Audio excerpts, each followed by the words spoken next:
изпад далече. Така е, как работи такава атмосфера? Ще работя аз. Няма да работя, нищо няма да пише повече и никога. Така напук на цялото кралско войско.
Със звонци хода по краката, разбирате ли? Със звонци хода по краката. Защото като отворя вратата, и ги видя уния двамата и те бегат.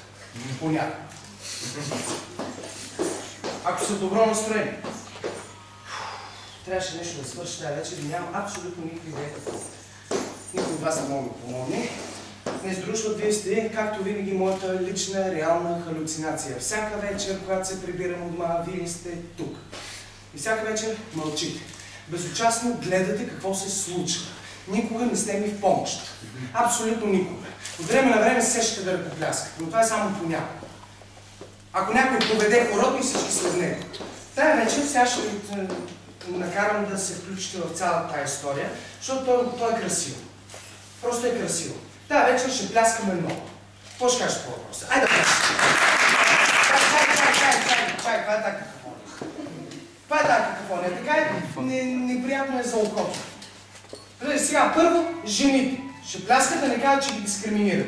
На 3. 1, 2, 3, само жените. Сега, мъжете на 3. 1, 2, 3, мъжете. Сега на 3 всички заедно. 1, 2, чакай малко. 1, 2, 3. Айде!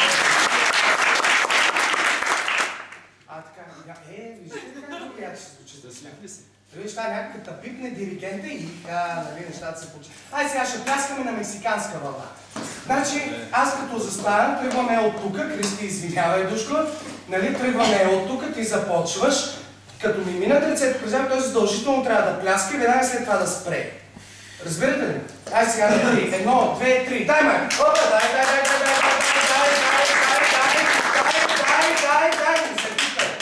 Не се пукай, ай направо от начало. Дай, май! Давай, така, ти що ма снимаш ми не пляскаш. Караш ма повтарям, айде сега от това. Давай, май! Опа, давай! Благодаря ти. Благодаря ти. Обаче това не ми помага, аз да разбера какво трябва да свърши тази вечер. Разбирате ли? Мога пляскате колкото си искате. Аз пак трябва да разбера.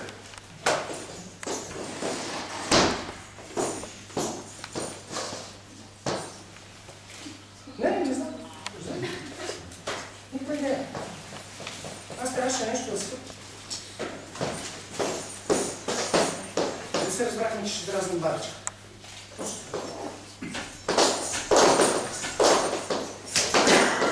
Бъртата вещица ненавижда да дразня кучетата й. Фредерик Бекбеде, писателят Клушар, влиза в спалнята.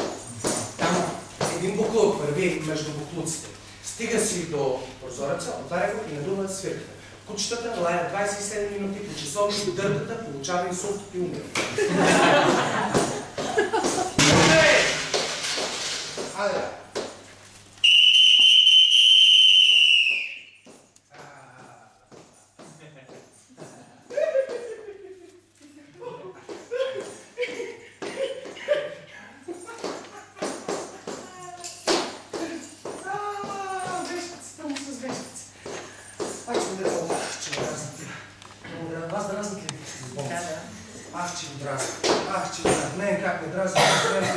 Обаче без тяхно положението е абсолютно неспасяемо. Още хубаво. Сега какво мога да направим? Освен друго да тормозим бабичката, не трябва да тормозим бабата. Сега ще тормозим да се облека като за вкъщи, така подходящо, защото иначе няма как. Къде съм хубава си? Така, дайте да разберем. За да дразним една бабичка, какво трябва да направим? Нека да анализираме ситуацията. Какво не обичат да правят бабичките? За да разберем какво не обичат да правят бабичките, първо трябва да разберем какво обичат да правят. Нали така? Значи, какво обича да прави бабичката от първия етаж? Бабичката от първия етаж обича да стои. Цял ден тя стои.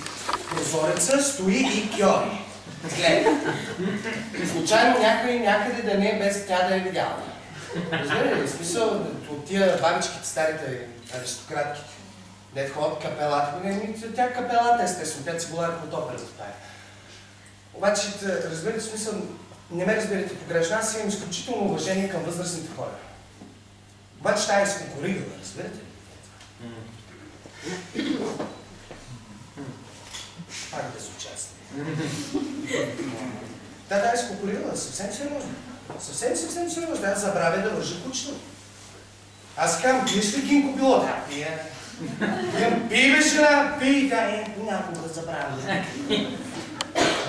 Ужасна работа. Това е съвсем изконкурирала милата. Обаче, бабите обичат да слушат музика. Тихо. Точно така. Точно така. Бабите обичат да слушат музика. Тихо.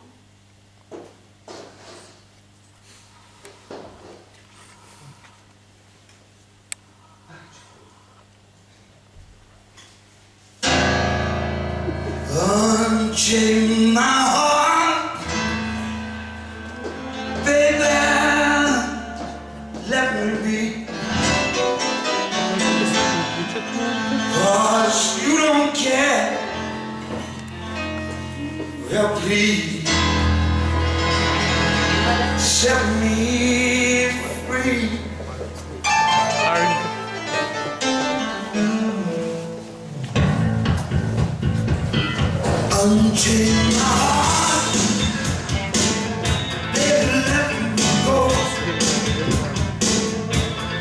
take my heart, 'cause you don't love me no more. Every time I call you on the phone, sometimes it tells me that you're not at home. Unchain my heart, set me free. Unchain my heart, unchain my heart, baby, let me be. Unchain my heart, unchain my heart, 'cause you don't care about me. You got me so like a devil cage, but you let me love go. Сирени. Там полицията много глупо нещо. Видиш, много глупо нещо. Моментално, щом пусна висока музика и дърпата звъни, и уния пристигат. Обаче пускат сирената отдалече. И аз ги чувам. И те като дойдат, и то тихо. И звънят. Естествено на дърпата вещица, защото тя се обадила. Звънат на вратата, тя пристига с двете пати. Кажете, момче.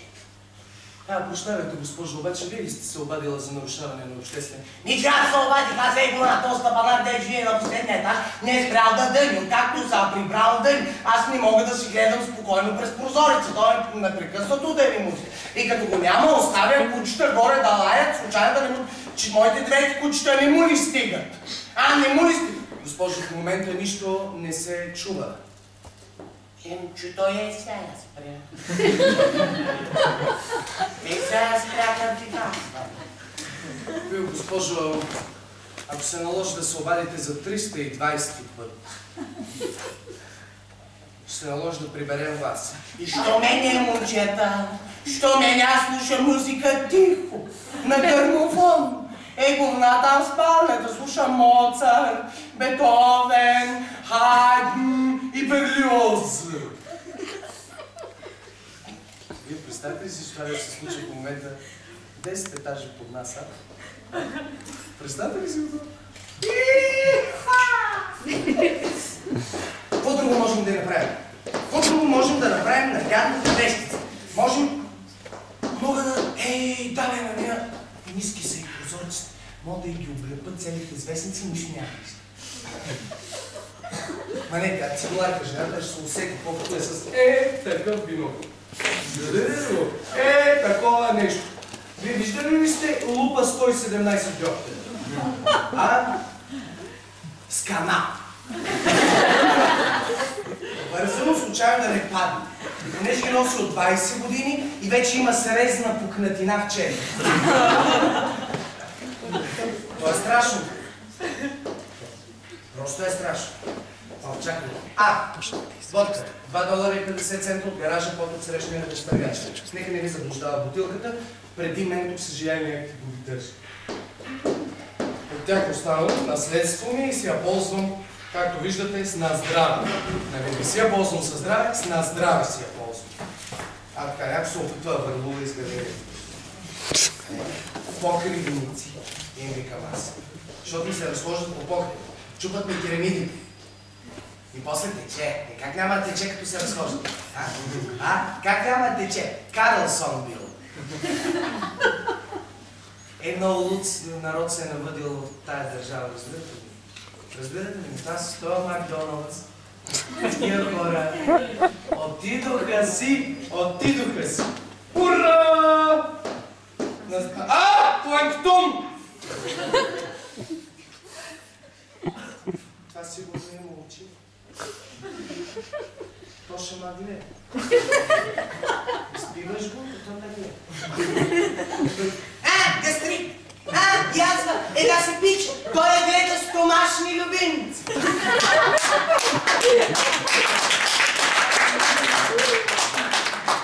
Мечка страх, мене 2 пъти повече. Фредерик тая вечер безприе. Да. Фредерик безприене е като магаре без опашка. Питайте Йори как се чувства. На 3. 1, 2, 3.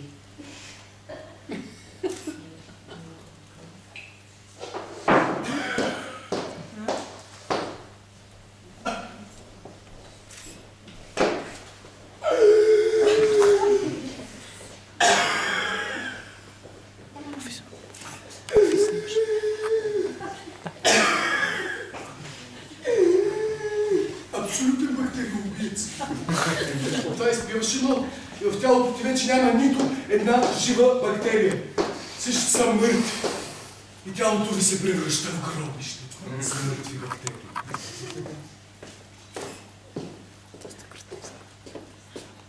Те могат да си построят църква от мен.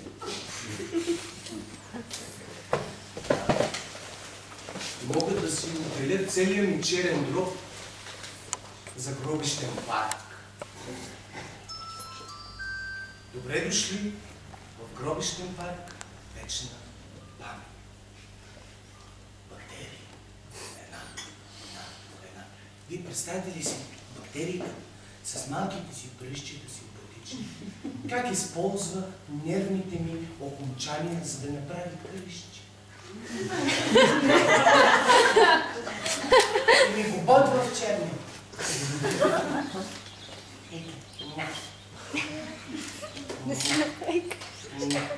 Пиеш така се пада. Пиеш така се пада. И черния ми драп, кръщи. Къде ми е черния? Чакай сега. Тук ли беше черния? Къде беше черния? Чакай. Малко по-нагоре. Това е белия дроб, бе! Чакай сега, видите, тема взех за канарчика. Това само мога да скоча на моя срути кофта горе. Разбирате ли? Мисля, само тя мога да направи. Добре дошла, аплодисменти за тези шега. Добре, ти сме занимавали с моя черен дроб. Дайте да разберем какво трябваше да правя с тая вечер. Трябва да тормоза бабичка. Нали така? Само че не е това. Разбирате? Толкова от горкото на какво ще стане свидетел тази вечер. Аз чак се очудвам, че са го довели. Смисъл. Така да е. Аз не знам какво трябва. Разбирате ли? Цяла сутрин си мисля до вечера, като се прибера. Ще седна, ще си извада вопчицата, ще си извада цигарите, ще си пусна музичка, ще се занимавам с въртофелницата. Нали така, обаче трябваше да свърша още нещо. Обаче, като гонът ми е да света и твой да мисъл прави фъз. И не има връщ. Кажи, то прави само фъз. Връщ в никакъв случай. Ужасна работа. Не знам. Че пима още, но мога да си седа. То обикновено така става. Да пиеш неща, да те карат да забравяш, обикновено се сещаш точно за неща, да си забравя. Мога да е любов от 20 години, тек въобще не ти минава през закъл, обаче като юрниш три викаш.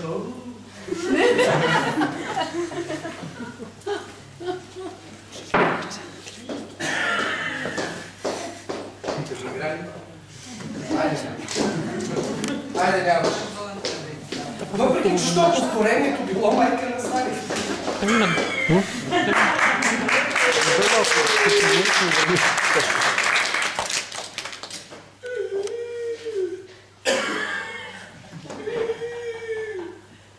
Абсолютен бактериум. Няма цяло. Това не ми помага, аз трябваше нещо да свърша.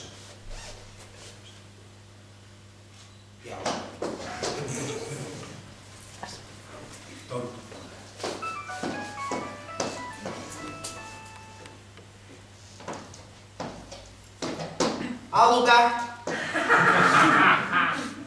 Не мога в момента на театър си.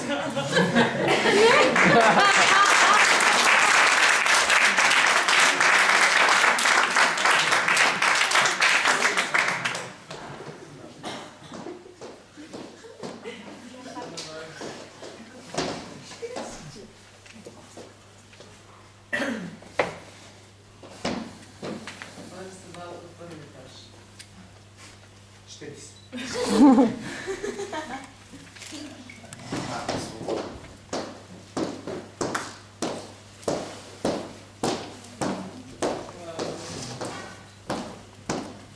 Моето тъпчета с по-горе от твоята ръчка. Айде ти с телефона, бе! Ало? Ало? Здравей, Фредерик на телефона. Помниш ме, нали? Идеално. Имам въпрос, приятелю. Ти кога летиш за Париж? Идеално. Идеално, фантазия. Не, искам да те помоля за една услуга. Да. Малка услуга. Помниш ли Мюрил, жена ми? Да. Тя в момента е в Париж. И искам да запиша гласа си на диск и да й го изпратя. Виж какво, не ми обясняй пътя до почтата, аз го знам идеално. Разбираш ли? Така, кажи ми сега, моля ти се.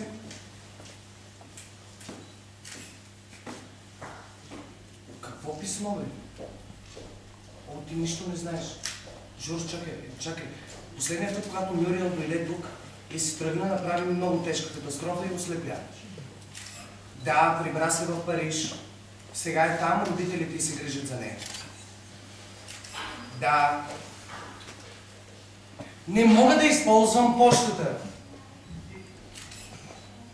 Помниш ли оня фойерверк 11 септември, Има небостъргачи, няма небостъргачи. От тогава проверяват абсолютно всички електронни носители за каквото и да било. Именно не мога да позволя на целия свят да разбере точно в коя съм. Да. Какво като ще го пише по вестниците? Виж какво, рекламата си е реклама. Нямам абсолютно нищо против, само че нека да пишат неистини. Разбираш ли? Ако искат, нека пишат, че ага ще си имам нарисуван череп и отдолу пише потърка и ще изпълня 3 желания. Ако искат да ми кажат, че спя в ковчег, каквото искат, в никакъв случай истината. Точно така. Нали знаеш какви са отвратителни? Има нова сравнителна степен в български език. Нахален, по-нахален, най-нахален журналист.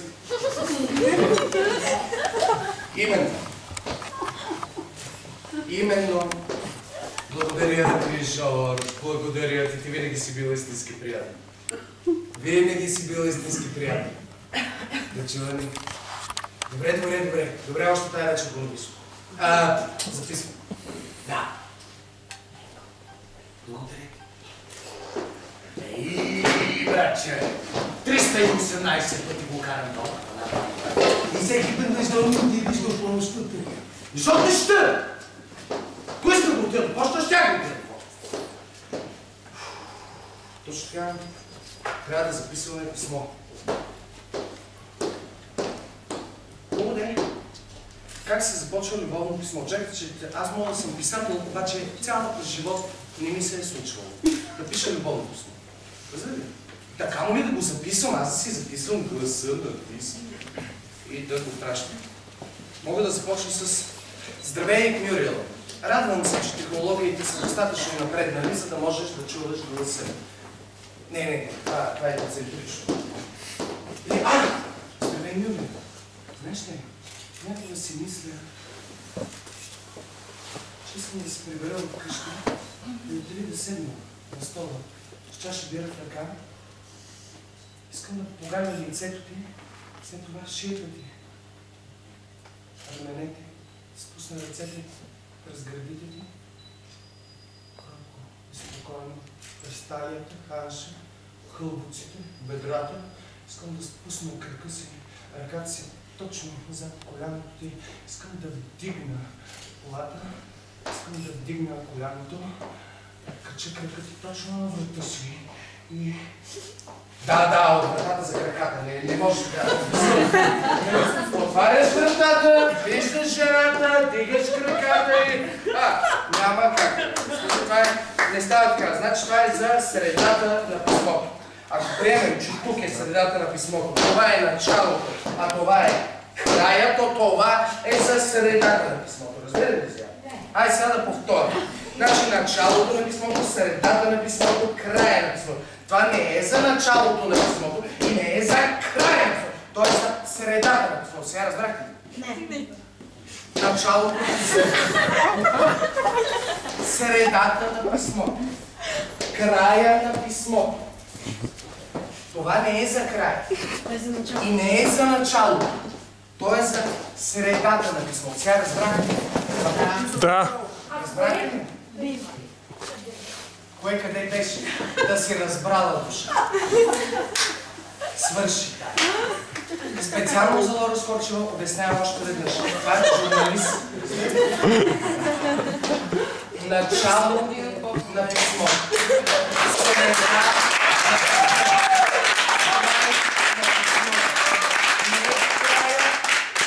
Не е в началото. То е в средата на писмото. Взема да отида да стана сурдопедагог. Сурдопедагог, за работа с глухонеми. Това просто е да така. Не можем да започнем така. Днес с Мирил сме в много странни отношения. Не знам, защо ви занимавам с тия глупости. Обаче всеки Божи път, когато се сетя за нея, знаете, ние имаме много прекрасни спомени с тази жена. Това е особен тип връзка. Ние се видяхме просто. Видяхме се и се заобичахме. Взехме се. И както се взехме, така почнахме да пътуваме. Понеже не сме кой знае колко богато семейство, пътуваме по разни малки държавици, такива беднички, дето като видят някои чужденеци, нали, ние сме голямата работа там, защото носим някакви доларчета отгоре. Нали? Не за друго. Кой знаете там дали ме четат, дали не ме четат, де да знам. Но, последно с Мирил ходихме в една страна, която е изключително бедна страна, пълна с цигани, крадливо племе, много крадлива работа. Изключително бедна страна, там някъде на гърбаза на Европа. Захвърлена майка, захвърлена, тачак отхвърлена. И много бедна, защото няма излаз на море. Страна, която няма излаз на море, това е проклета страна. Няма голяма река, няма нищо. Там, където няма вода, няма живот. Знаете, това от мен да го спомня. Влязохме в една тяхна, как се казва този етнобар. Не таверна. Механа. Бяхме в тази механа, там имаше един оркестър, който свиреше божествена етномузика, направо скриха ни шайбата, техния народната им музика. Фолклорен, богата работа това. Богато и тъжно. Богато и тъжно. Като видите фолклора на една страна, колко е тъжен, трябва да знаете, че там големи неща се случват. Тогава Мирил ми купи диск. Ако пусна сега тази музика, аз сигурно ще се сетя как точно трябва да започна писмото. Нали така? Айде видим сега какво ще се случи.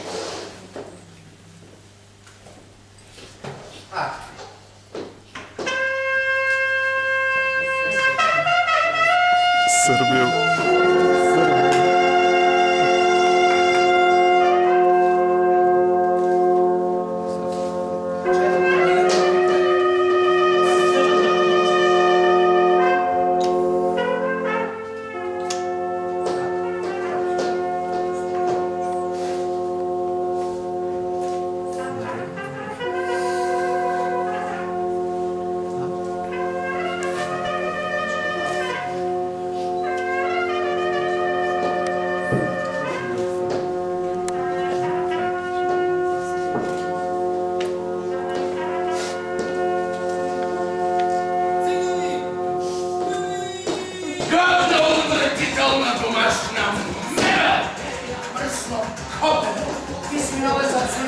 Никой тук не знае, Копеле.